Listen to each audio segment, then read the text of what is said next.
Hello friends, welcome to Advait institute.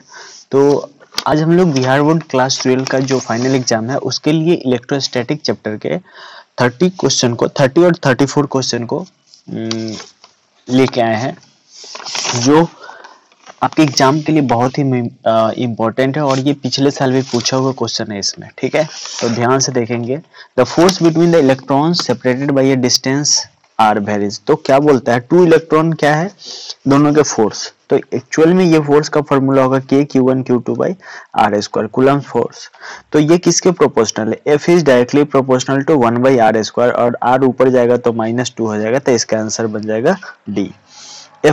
Fg and F2 represent gravitational force and Fg and Fe represent gravitational and electrostatic force respectively between electrons situated at a distance 10 centimetre, है ना।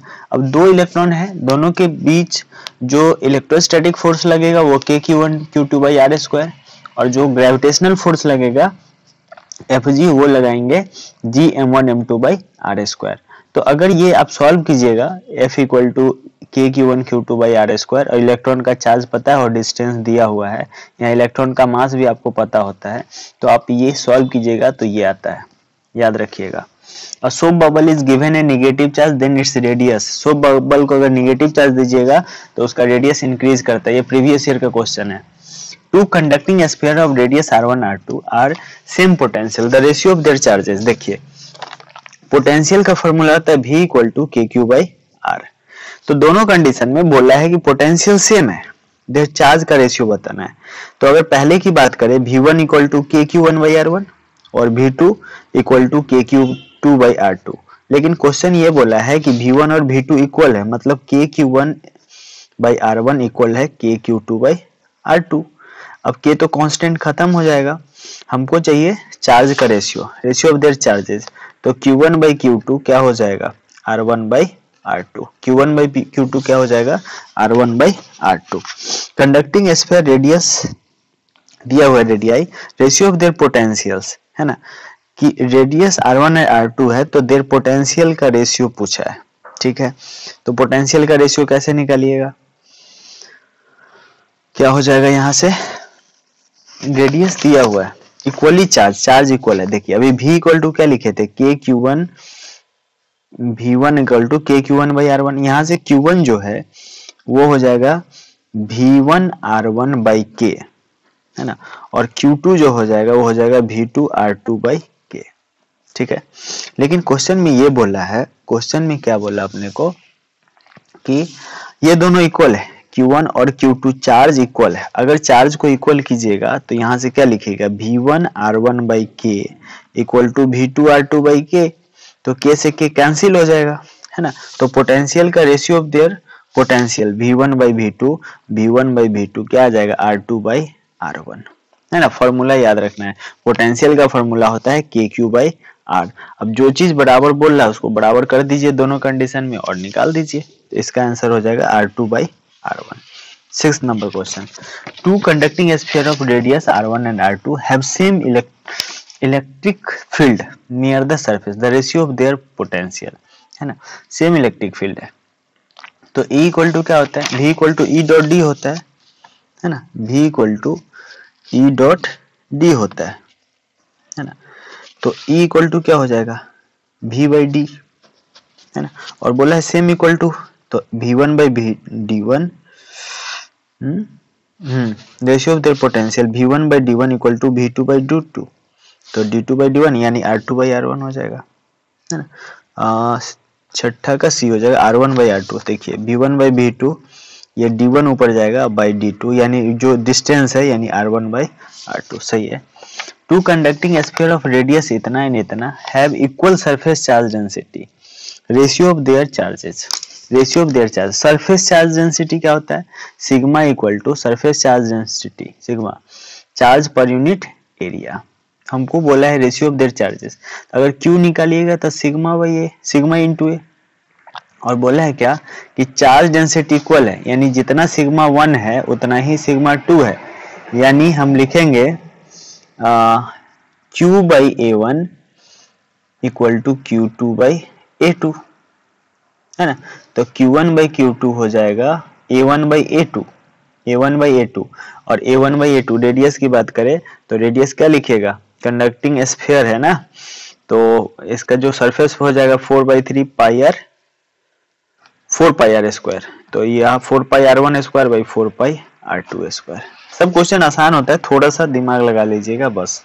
Formula सबको हम लिख देते हैं एक बार। देखिए, जब फोर्स का फॉर्मूला होगा इलेक्ट्रोस्टैटिक में K/Q1/Q2/r², और जब पोटेंशियल का फॉर्मूला होगा तो KQ/r होता है। और इसी पे इधर उधर करके जो इक्वल है उसको इक्वल करके आप बना सकते हो।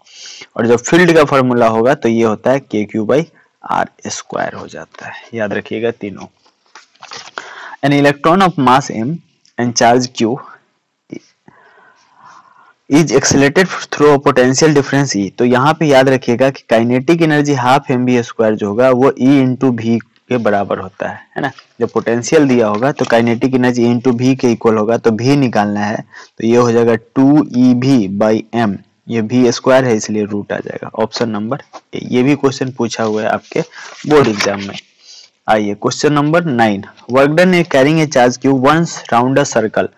एक बार घूमने में, देखिए अगर एक बार घूमिएगा तो वर्क डन डिस्प्लेसमेंट 0 हो जाएगा, इसलिए वर्क डन क्या हो जाएगा 0। अगला क्वेश्चन में बोलता है कि कौन सही है। हम जानते हैं इलेक्ट्रिक फील्ड लाइन जितना पास होता है वहां पे फील्ड स्ट्रेंथ उतना ही ज्यादा होता है, जितना तो सबसे ज्यादा कहाँ पे है वाई पे। और ये दोनों का जो फिगर लग रहा है सेम, यानी एक्स और वाई पे सेम है, वाई और एक्स और जेड पे सेम है, वाई पे ज्यादा है, तो एक्स और जेड पे सेम वाई पे ज्यादा ज्यादा इसमें दिख रहा है। 10 नंबर सही होगा। Electric charge is accelerated motion produce.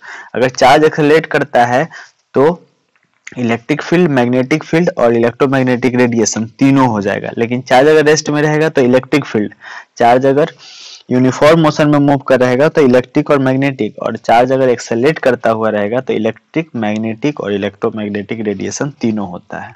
और charge Q is place at the corner of A cube, the electric flux through 6 phase.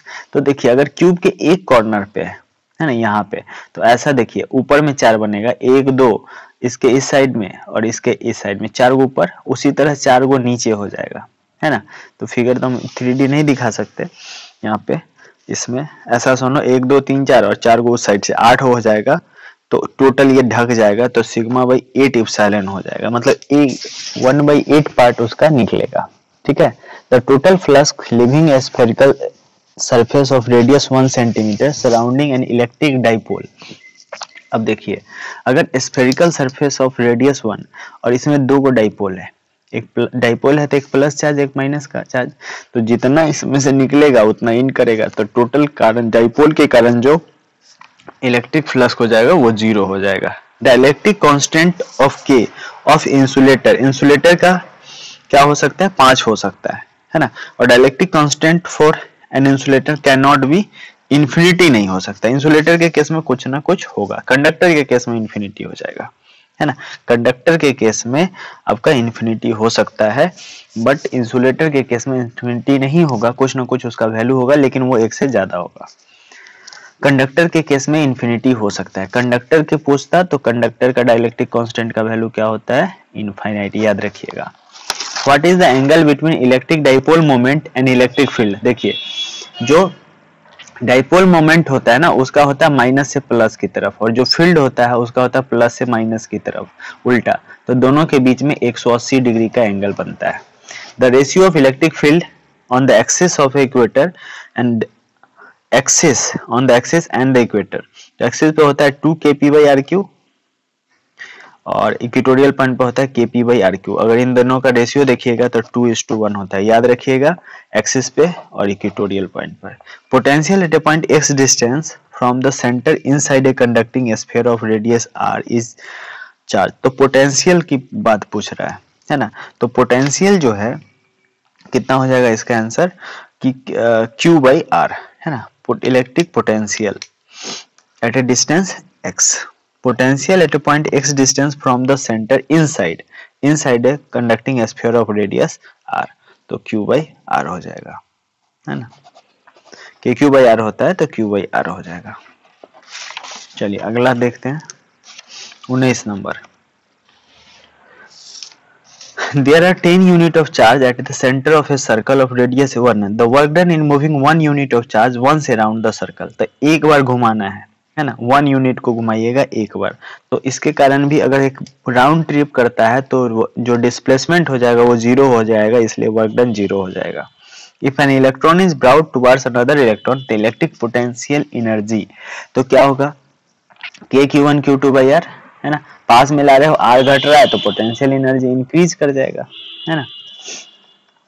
चलिए, तो Gauss law is given by phi equal to E dot ds equal to q if net charge enclose in the Gaussian surface zero. अगर net charge zero है मतलब जितना incoming होगा उतना outgoing हो जाएगा।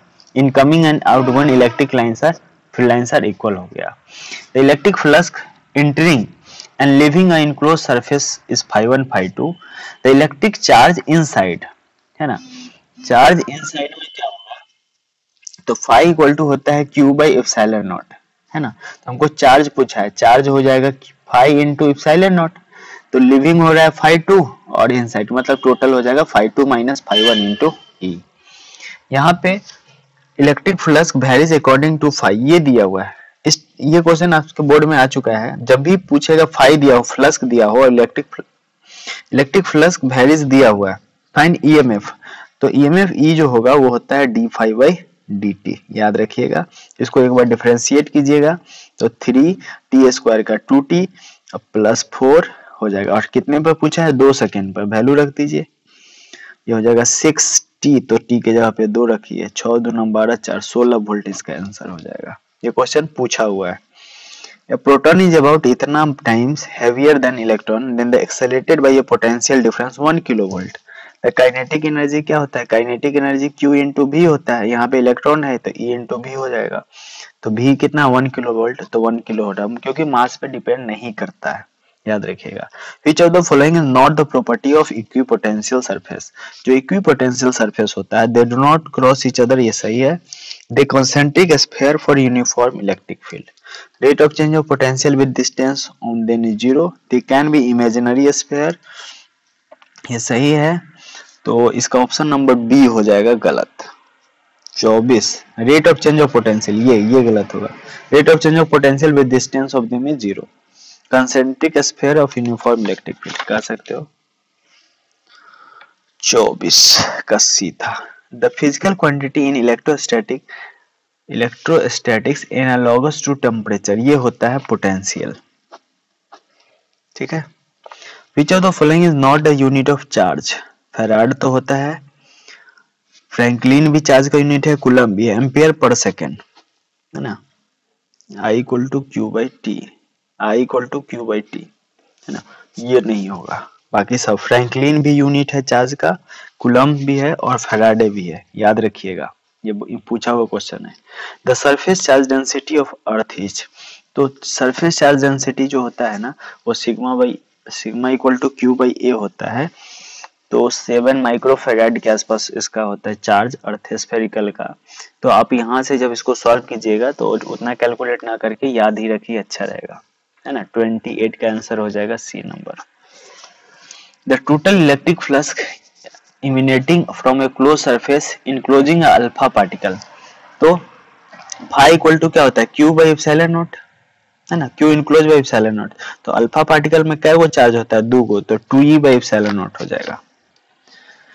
If force between the electron is first orbit and nucleus is hydrogen atom is f, तो बोलता है कि किसमें, सेकेंड ऑर्बिट में। देखिए रेडियस जो होता है ना वो n स्क्वायर के प्रोपोर्शनल होता है, तो सेकेंड ऑर्बिट में रेडियस कितना हो जाएगा, अगर 2r की बात करें तो 4r स्क्वायर, ठीक है। अब हम जानते हैं फॉर्मूला में शुरू में f equal to k q1 q2 by r square होता है। अब बाद में क्या होगा, सेकेंड ऑर्बिट में तो k q1 q2 और r हो जाएगा 4r, है ना, तो 2r इसका n स्क्वायर हो गया तो 2r 4r हो जाएगा, तो 4 का स्क्वायर कर लेंगे तो कितना हो जाएगा इसका आंसर 16, है ना, तो 16r स्क्वायर हो जाएगा। तो 16r² और इसको हम लोग बोलते हैं f, तो ये आंसर हो जाएगा f/16। याद रखिएगा रेडियस जो होता है ना वो डायरेक्टली प्रोपोर्शनल टू n², तो सेकेंड ऑर्बिट के लिए क्या हो जाएगा 2 यानी 4।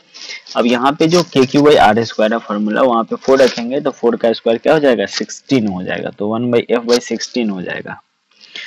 और charge is divided into 2 parts. जब भी ऐसा क्वेश्चन हो कि चार्ज को 2 पार्ट में डिवाइड करना है तो मैक्सिमम फोर्स के लिए q/2 याद रखिएगा, हालांकि डिफरेंशिएट करके इसको निकालेंगे तो उतना टाइम नहीं है आपके पास, तो याद रखिएगा कि अगर मैक्सिमम चाहिए फोर्स तो उसमें उस समय चार्ज को आधा आधा डिवाइड कर लोगे।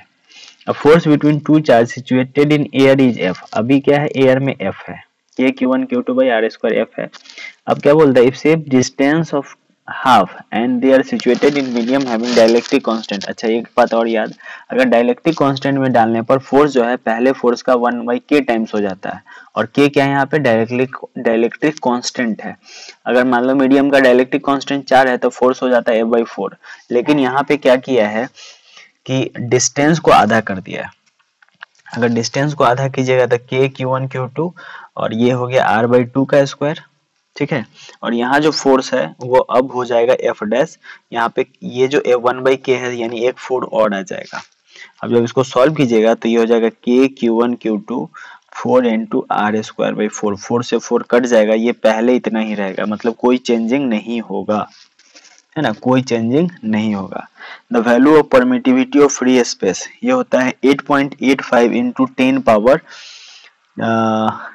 -12 फैराड पर मीटर, और dimensional formula of permittivity of free space ये होता है m⁻⁻1 l⁻⁻1 T4a²। इसको याद कर लीजिएगा, है ना। जितने क्वेश्चन है एक बार अच्छे से फिर से रिपीट कर लीजिएगा, और जो क्वेश्चन को हमने फास्ट कैलकुलेट किया उसको आप अच्छे से कैलकुलेट करके भी कीजिएगा, वो आपके लिए इम्पोर्टेंट है। और वीडियो को लाइक कर दीजिएगा। फिर मिलते हैं नेक्स्ट वीडियो में, तब तक के लिए थैंक यू।